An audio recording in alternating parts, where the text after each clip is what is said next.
clearly we have volumes in this country that are unprecedented of immigration. I think that's a good thing. Today we're announcing that we will reduce the number of immigrants we bring in. Mr. Speaker, we are taking back control over the immigration system. For a long time, Canada has been welcoming to newcomers, but now that door seems to be closing. We've done an about-face in just a couple of years. What does that mean for the country? Is the system broken? Let's unravel the Canadian immigration system.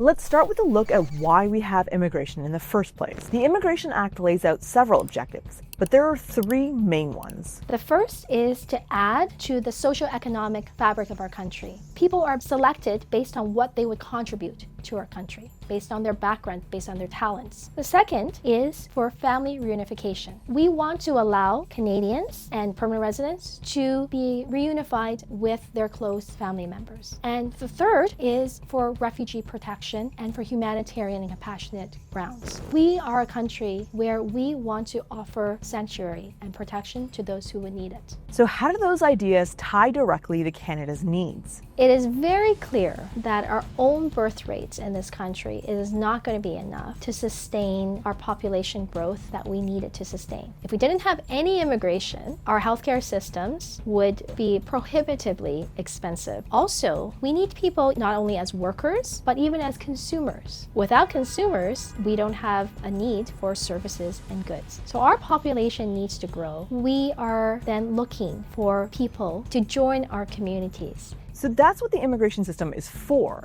But how does it work? Well, the immigration minister makes the rules. The job of any immigration minister is very complicated, and they have to balance all of these interests. We want to serve our mandate where we want to help those who are in need, but we can't necessarily open our doors to the world and let everybody who needs help come to the country. So all of these competing interests make our immigration system very complex and fascinating. And our immigration system has worked to achieve those goals. But recently, it's seen a lot of change. Since the Act came into place 24 years ago, 2001, we have had 15 immigration ministers. Each minister, on average, stays around a year. That's a big problem. Most immigration ministers who come into their role probably don't have much immigration experience at all. And this is one of the most complex legal systems in Canada. It has a huge issue with fraud and balancing different interests. And it is one of the most important systems that will affect us and our future in this country. This ministerial upheaval then collided with the pandemic in 2020. First, we will be denying entry to Canada to people who are not Canadian citizens or permanent residents. All of a sudden, we had to close our borders. The minister in charge then decided that people who are in country, we should let them stay in the country. And especially, there was a recognition, not only do we need what's called high-skilled workers, many of the essential workers were people who were working in grocery stores, who were working in restaurants, in healthcare. So what the minister decided to do at that point is to allow virtually everyone who was in a pool to immigrate. In a space of a few months, Canada let in all of the quotas for not just 1 year, but 2 years of permanent residence. That means there was no room to allow for more immigration to happen.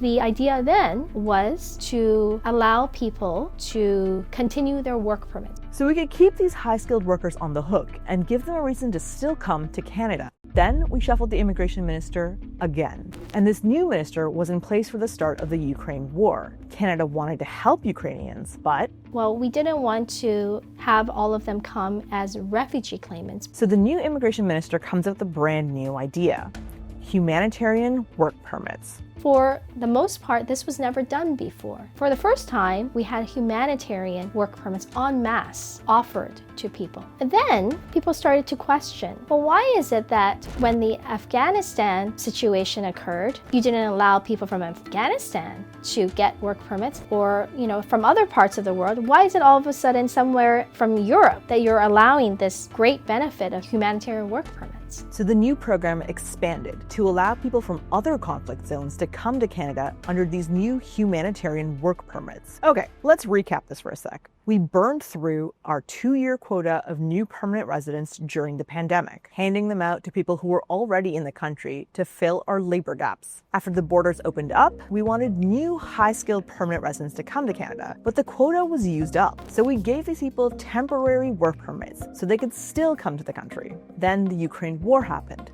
and we created new humanitarian work permits for people caught in that war and other conflict zones. That's a big influx of people coming to Canada that we hadn't accounted for. And on top of that, we have another third group of people, the tremendous unchecked growth of international students. Before the pandemic started, the number of students were around 400,000, 500,000 or so. By 2023, those numbers had grown to around 900,000 in 1 year. And as a result, our population shot up. And international students have been very sought after, not just by our government, but also the US. They're young, they bring in huge tuition dollars, and by the time they graduate, they're well educated and able to enter the labor market. However, when the population saw this huge growth of international workers and students, suddenly people thought, oh, what's happening here? The public's perception was turning. Before, we were always very welcoming for immigrants. We're very proud to do that, and all of a sudden, the story became we have too many people in the country. So the federal government changed the rules again and capped the number of international students who could come to Canada. So what's the consequence of all of this change to the immigration system?